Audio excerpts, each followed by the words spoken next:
Now, at 40 yards that they're shooting, 45 actually. 45 yards that they're shooting, I saw some big scopes out there. But can they see that razor cut, or they just shoot for the middle of the board? Let's put it like this: most of those guys out there, it's already judged before it comes back in the window. they can see it that good. Yeah. I mean, a lot of them, it sort of aggravates us at times because they'll shoot one and then they'll judge it. Then they'll shoot again and they'll judge it again. And, it takes a little bit for some of those guys. But, they're paying the money. We got to let them That's a good question. What do they pay to participate tonight? Anywhere, like $1 a shot. Okay, and that's it. There's no other entry fee then? No. Wow, a dollar a shot, So most guys will put in 10 to 12. Our average is a 10-shot board. And that's 10 shots at the same board. Yes. X number of pellets per shell, hoping to get one right there on the center of the plus. Yep. Okay, so obviously the more dollars you're willing to put out and the more shots you're willing to take, the higher the law of averages says you're going to get one right there in the middle. Yep. And the number one prize is a half a beef. Yeah. So that's a pretty hefty prize. Yeah. I'm guessing tonight we'll probably have around 90 choices. Okay. The first probably 40 or 50 will be beef, and then it'll be pork after that. Okay. So if I come in and I sit down and I put down $10, I'm going to get 10 shot shells. And I'm going to be up there with this long row of guys, and some will shoot 5, some will shoot 10, some will shoot. 12. How many can you have? 12. Up to 12. Up to 12. And then when it's done, you've got what do your runners call that have to go out and swap out the targets? Well, as soon as the last person, we have 3 guys out there watching the line. 3 guys watching 4 of them over here, 3 guys watching the middle 4, and 3 guys watching the last 4. It's a very safety conscious shoot. Very safety. They're wearing orange vests, so everybody knows who they are and whatever else. And so the board runners are waiting over on the side, just waiting for that last guy, for the line watcher, to holler out all up. Okay. As soon as he hollers all up, that means they're all done shooting, and the board runners take off. So they're sprinting down there because you don't want a lot of downtime. No.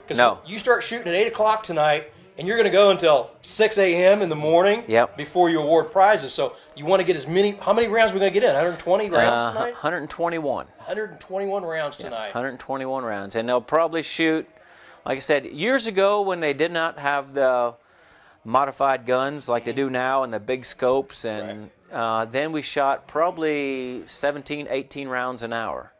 Now we're talking 13 rounds an hour. Okay.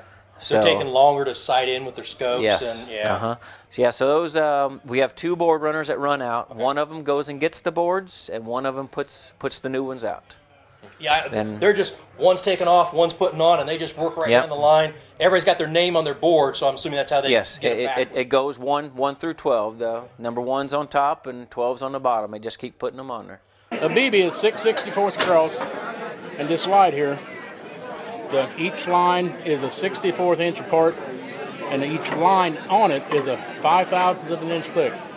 Okay. So a perfect BB coming across all 4 corners of the X would be a .3 across.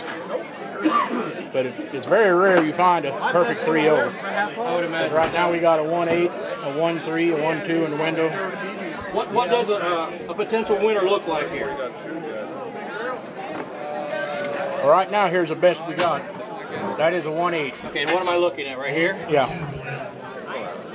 Hang on, Robert. I have something better than that. By the time the night's over, that could possibly get beat 5-6 times. So that could get beat 5 or 6 times. Right now, that's a half a beef BB you're looking at. Yeah, Robert. You can show the real board. That was in round 6, post 10. So this guy's got to sweat it out. Yeah. By the time the night's over, he'll end up with meat, but it'll probably be way down into the pork range. Wow. What do you got there? Well, right here is a double BB. We will give we'll give a choice for every BB that's close enough to the X to get meat. So there's 2 BBs in that same hole? There is actually 3, but only 2 of them right now are close enough. It's what we call a 1.3 and a 1.1 across. The chances are he will get 2 choices by the time the night's over. Now, show me your lighted magnifier and how you would look at that. Yeah, go ahead and just kind of... If you can look through there and see that, it makes that BB almost look like a basketball out here.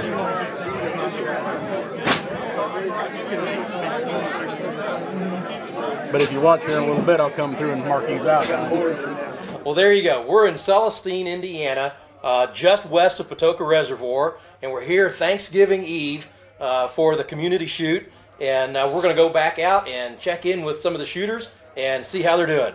Thanks a lot, Don. All right, thank you. Bachelor 11, 8 and 8 on round number 29.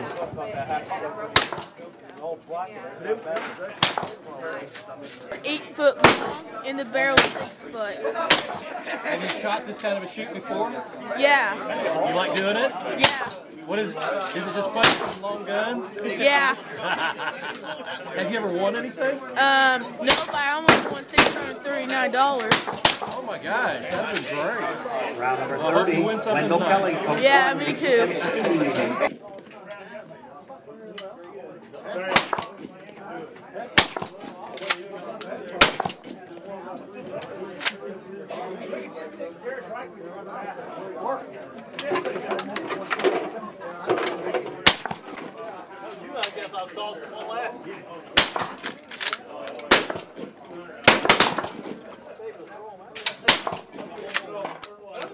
Enter to win a free turkey hunt with Indiana's 2010 Turkey Calling Champion. Indiana Outdoor Adventures is offering a free drawing to anyone age 18 years and older. The winner will receive a 2-day turkey hunt in southern Indiana with Indiana Outdoor Adventures Pro Staff member and State Turkey Calling Champion Jack Rollins. The winner will receive a gift pack of custom-made turkey calls, a weekend stay in a log cabin, and your hunt will be aired next season as part of Indiana Outdoor Adventures. Enter online today at www.indianaoutdooradventures.com. 1 entry per person. The drawing will be held March 31st, 2011.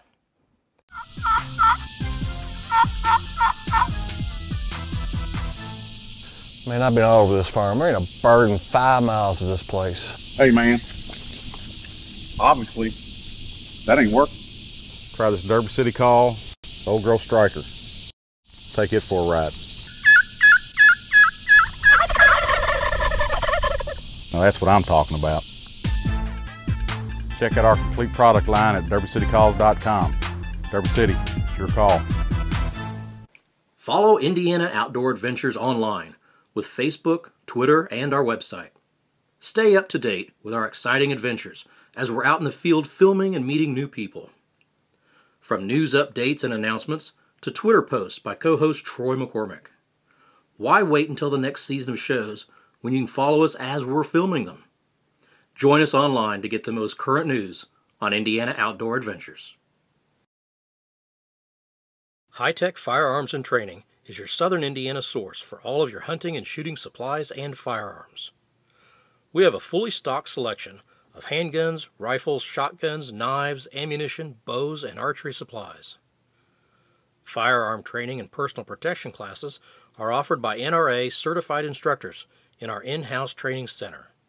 Remember, shoot often and carry safely. High-Tech Firearms and Training is conveniently located in Sellersburg, Indiana. Welcome, I'm Troy McCormick, and today we're at Clifty Falls State Park, the headquarters of the Madison-Hanover Christmas Bird Count, with Dick Davis, the park naturalist here at the state park. And Dick, we've just had an orientation with all of our volunteers that are going out to find as many bird species as they can today. Tell me just a little bit about the origins of this bird count and about the plans for today. Troy, glad to have you here, first of all. Thank you. And Dan Webster, the late Dr. Dan Webster of Hanover College, started this count back in the 50s, I think, and it really got rolling on an annual basis in the mid-70s, and we've done that every year since then. Dan passed away last May, so we dedicate this count to our friend Dan Webster. But typically we will have 8 or 10 people that are hardcore birders we think of here in the area show up, and a handful of others that are interested in birding.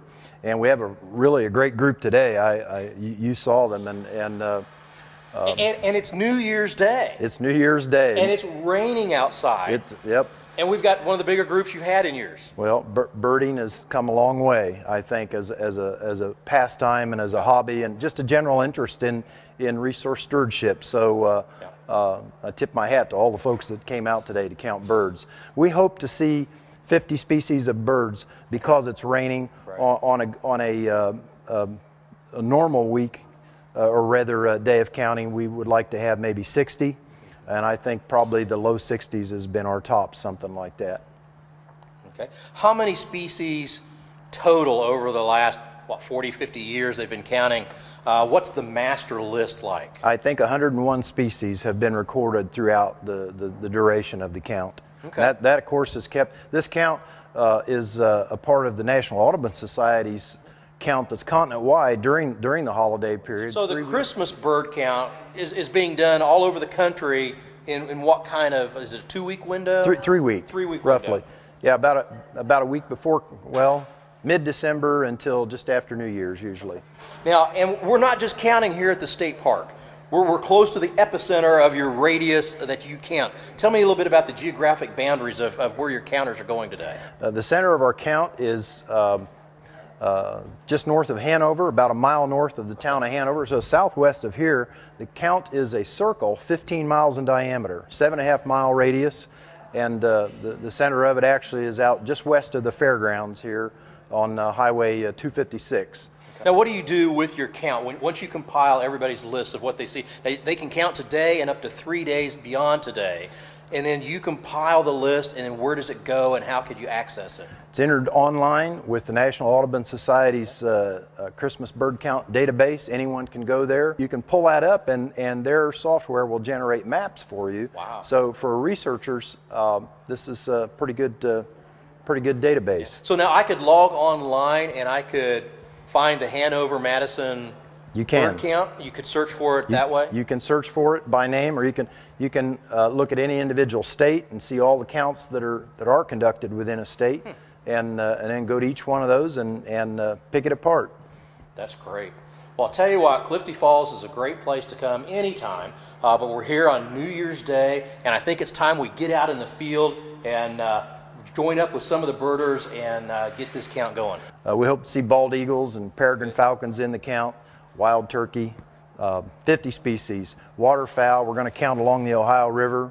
And hopefully we'll have 50 species will be a good count for today. Well, we'll go out and see what we can do. Hey Dick, tell me what we just saw.